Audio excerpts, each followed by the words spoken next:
Vanessa.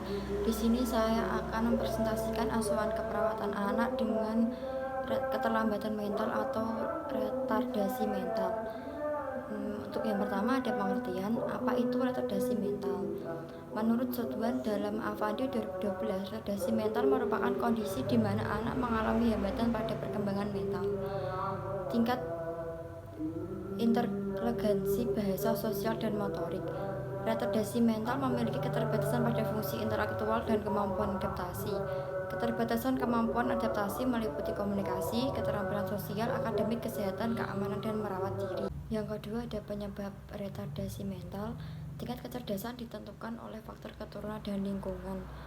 Penyebab retardasi mental dibagi menjadi beberapa kelompok. Yang pertama ada trauma sebelum dan sesudah kelahiran, dibagi menjadi 1. Perdarahan intrakranial sebelum atau sesudah lahir, 2. Cedera hipoksia atau kekurangan oksigen sebelum, selama, atau sesudah lahir, ketiga. Cedera kepala yang berat.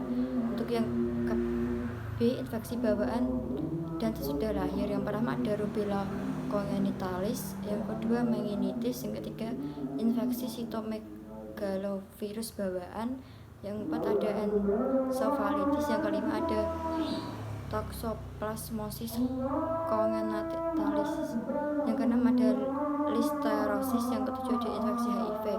Yang C, kelainan kromosom dibagi menjadi 3, yaitu kesalahan pada jumlah kromosom atau sindrom Down. Yang kedua defek pada kromosom, sindroma X yang rapuh, sindroma Angelman, sindroma Prader-Willi. Yang ketiga ada translokasi kromosom, yaitu sindrom Cri-du-Chat. Yang D ada kelainan genetik dan kelainan metabolik yang diturunkan. Yang pertama ada galaktosemia, yang kedua ada penyakit Tay Sachs, yang ketiga ada phenylketonuria, yang keempat ada sindroma Hunter, yang kelima ada sindroma Sanfilippo, yang ketujuh ada leukodystrofi metakromatik, yang kedelapan ada adrenoleukodystrofi, yang terakhir ada sindroma HELT. Yang ke-E ada metabolik, dibagi menjadi 4, yaitu sindroma Rey. Kedua ada dehidrasi hipertermik, ketiga ada hipotiroid kongenital, yang keempat ada hipoglikemikal atau diabetes mellitus yang tidak terkontrol dengan baik. Yang F ada keracunan, yang pertama ada pemakaian alkohol, kokain, amfetamin, dan obat lain pada ibu hamil. Kedua ada keracunan metil merkuri, yang ketiga ada keracunan timah hitam. Untuk yang G ada gizi maramus dan malnutrisi. Untuk yang terakhir ada lingkungan, yang pertama ada kemiskinan, status ekonomi rendah, dan sindroma deprivasi. Tanda gejala retardasi mental.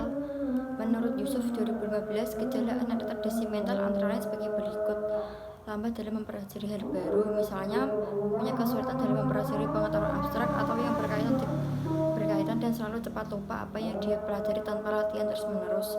Yang kedua ada kesulitan dalam mengeneralisasi dan mempelajari hal baru. Yang ketiga ada kemampuan bicara yang sangat kurang bagi anak retardasi mental berat. Yang keempat ada cacat fisik dan perkembangan berat. Kebanyakan anak dengan retardasi mental berat mempunyai keterlambatan dalam gerak fisik, ada yang tidak dapat berjalan dan tidak dapat berdiri bangun tanpa bantuan.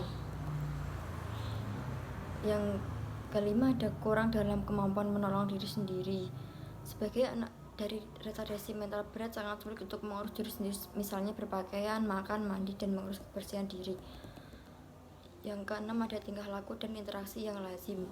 Anak retardasi mental ringan dapat bermain dengan anak yang reguler, tapi anak yang mempunyai retardasi mental berat tidak bisa melakukan hal tersebut. Yang ketujuh ada tingkah laku kurang wajar yang terus-menerus.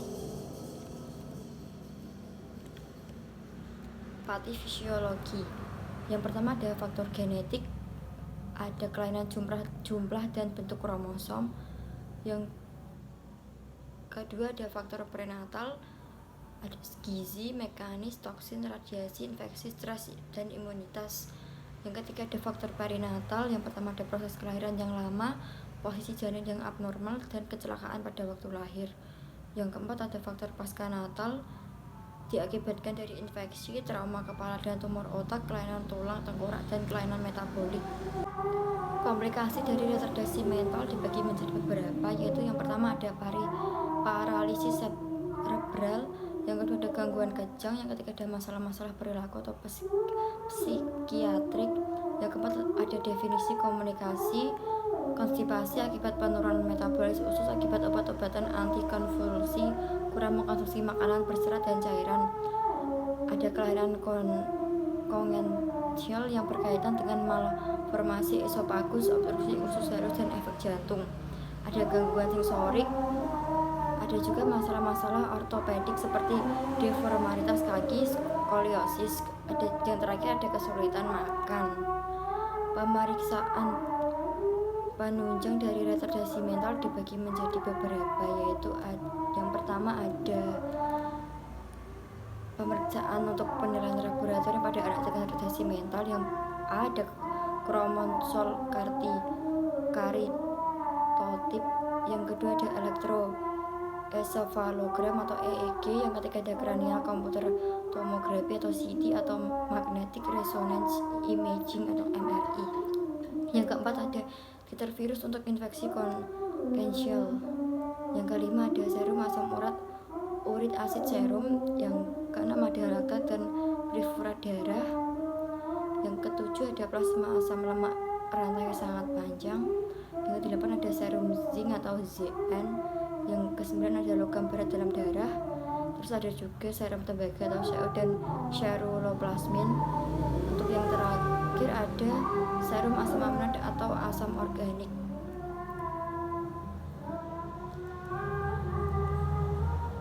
Penata laksanaan dari retardasi mental dengan bersifat multidimensional dan sangat individual. Semua anak yang mengalami retardasi mental juga memerlukan perawatan seperti pemeriksaan kesehatan yang rutin, imunisasi, dan motorik terhadap tumbuh kembangnya. Yang pertama ada pengobatan. Berikut ini ada obat-obat yang dapat digunakan. Yang pertama ada obat psikotropika, misalnya thioridazin, hilobaridol untuk remaja dengan perilaku yang membahayakan diri. Yang kedua ada psikostimulan untuk remaja yang menunjukkan tanda-tanda defisit perhatian hiperaktif, misalnya metilfenidat. Yang ketiga ada antidepresan, misalnya fluoxetine.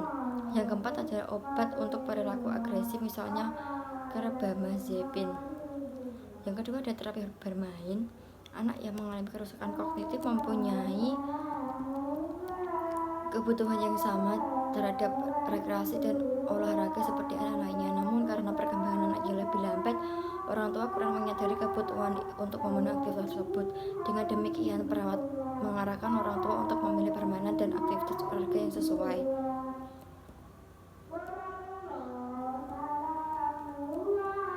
Diagnosa keperawatan retardasi mental yaitu ada gangguan tumbuh kembang berhubungan dengan efek ketidakmampuan fisik, ada juga gangguan komunikasi verbal berhubungan dengan hambatan individu yang dalam hubungan sosial, dan ketidakberdayaan berhubungan dengan penurunan fungsi intelektual. Intervensi dari gangguan tumbuh kembang berhubungan dengan efek ketidakmampuan fisik. Uniknya ada bina hubungan saling percaya. Kedua ada instruksi klien mengenal perilaku dan perkembangan dengan cara yang tepat. Yang ketiga ada bantu klien memutuskan bagaimana masalah yang dapat dipecahkan. Yang keempat adalah bantu klien beradaptasi dengan adanya perubahan peran. Yang kelima adalah jadwal kunjungan terkait dengan perkembangan situasi dan strategi yang tepat.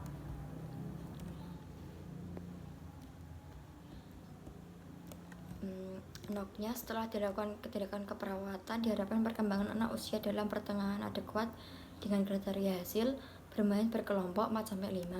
Kedua, mengembangkan persahabatan. Ketiga, menunjukkan kreativitas. Keempat, menunjukkan kemampuan pada tingkat kemampuan di sekolah. Yang kedua ada resiko cedera berhubungan dengan perubahan fungsi kognitif. Noknya, yang pertama ada identifikasi kebutuhan keamanan anak berdasarkan fungsi fisik dan kognitif serta riwayat perilaku di masa lalu. Yang kedua ada identifikasi hal-hal yang membahayakan di lingkungan anak. Yang ketiga, modifikasi lingkungan untuk meminimalkan bahan berbahaya dalam dan beresiko. Yang keempat, ada gunakan peralatan perlindungan untuk membatasi mobilitas fisik atau akses pada situasi yang membahayakan.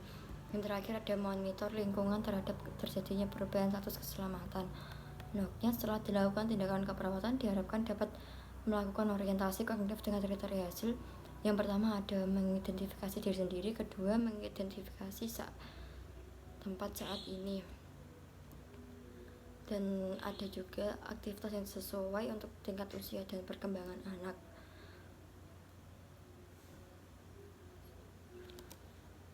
Mungkin itu dulu yang dapat saya sampaikan, kurang lebihnya saya mohon maaf. Wassalamualaikum warahmatullahi wabarakatuh.